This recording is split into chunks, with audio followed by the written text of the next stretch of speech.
It's Chris here again, and I'm here to show you the progress I've made on my game called Expand over the last week. So this week I managed to work on several things. The first of which was the expanding bodies, which weren't working perfectly last week. And I realized very quickly that this was because I was creating new bodies to replace the previous bodies, but I wasn't actually deleting the previous ones. And so, as you'd expect, a lot of the memory that I was allocating was not being freed, and I was allocating so much memory that the program came to a halt. So I fixed that problem, and then I got decent performance, and then I made several optimizations from there. The first optimization I made was to actually expand the bodies on every frame and not on every time step. I did this because it meant that I would have, I would be allocating and deleting these expanding bodies, at a much less frequent level, 60 times at least. And so that was a big optimization there. And I also noticed that the player, as you probably can tell now, you can't really notice a difference. It looks perfect. The other optimization I made was I converted the parts of the sector to not be lines but to be small trapeziums. And this is good for two reasons. The first one is that it means that there are less bodies. So instead of having a whole series of lines in the inner and the outer radius, I now have just one lot of trapeziums, which means every time I have to expand the sector, I'm expanding and shrinking less bodies. On top of that, though, it also means that these are solid bodies, so that if I have something really wrong with the collision, it's very hard for me to push into the sectors. Now, what you have to remember is that in Box 2D, you wouldn't usually be able to push through a line, but because I'm moving, for example, when I move around a circle, that movement is actually controlled by me setting the position several times. And so you can actually push into bodies like you shouldn't be able to if you use Box 2D in a traditional sense. I suppose in the good practice way, but this is a bit of bad practice. But the cool thing with the expanding bodies is that you can change a whole bunch of the properties really quickly and really independently of each other. So for example here, you can see that the starting angle and the ending angle of the sector is changing. And that produces a sort of cool effect because what happens is that if, for example, if I add something to the end, it just continues appending to the end. However, if I change the start, what happens is the whole body rotates back to the start, and then it just appends to the end. That way, the code is a little bit simpler.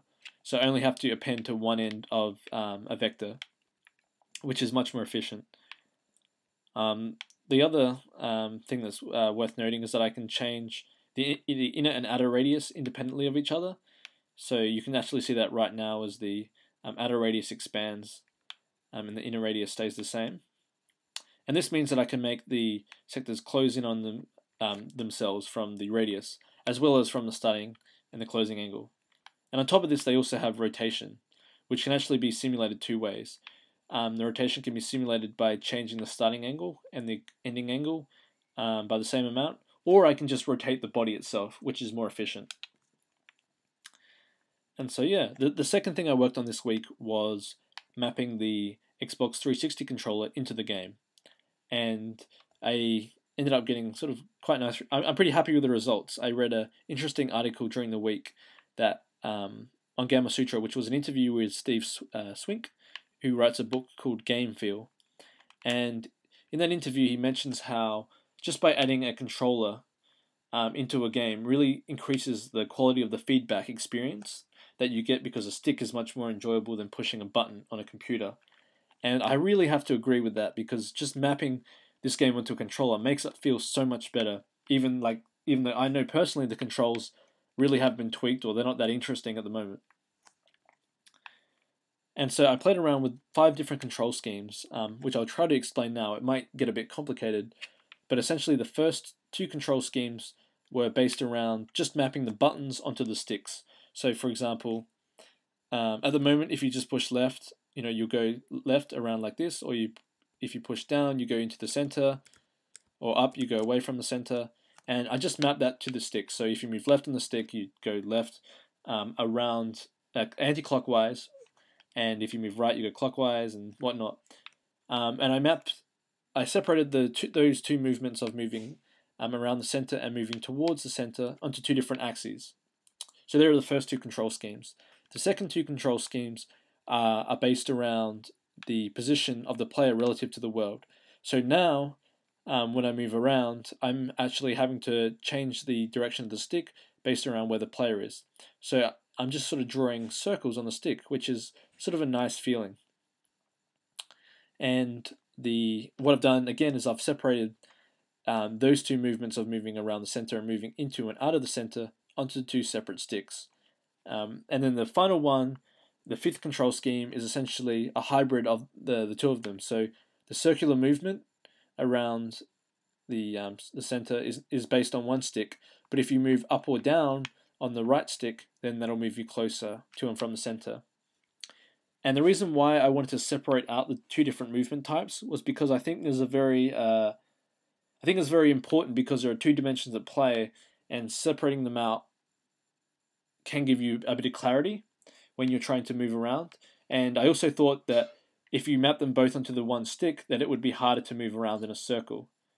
Now, at the moment, I'm really keen on the control scheme where you move, you control everything on the one stick, and it's based around the position of the player relative to the center. You know, it feels really good, and it's actually much easier than I expected to move around in a pretty much perfect circle. And as with my keyboard controller setup, I've got a XML file that I can configure and I can change in various ways. So I can quickly remap into the different configuration schemes, which is really useful. And so that summarizes what I've been working on this week. As for next week, I've got a few other things I need to work on. The first of which is just to touch up the expanding bodies. There are a few cases where they sort of break and they could be optimized a bit further. One of those cases is that when you expand to the outside, the inner radius, the outer radius is essentially equal to the outside. This is done because if the body expands out of the playable region on the screen, I want that body to no longer exist. However, if you did what I did in this demonstration and you expand halfway out and come back in, then your outer radius is not representational of what you would expect it to be. It's because it's capped at the end. So I need a way to separate out the representation on the body and the representation in the system, such that it can produce the expected results. The other thing I need to do is I need to do a quick optimization such that you can't continue to expand the starting or the closing angle of the sector over itself. So once you make a circle, you can't create any more bodies, which is something that will work partially now, but in some cases it's broken, so I need to fix that as well. Besides that, I've got a selection of things that I am thinking about working on next.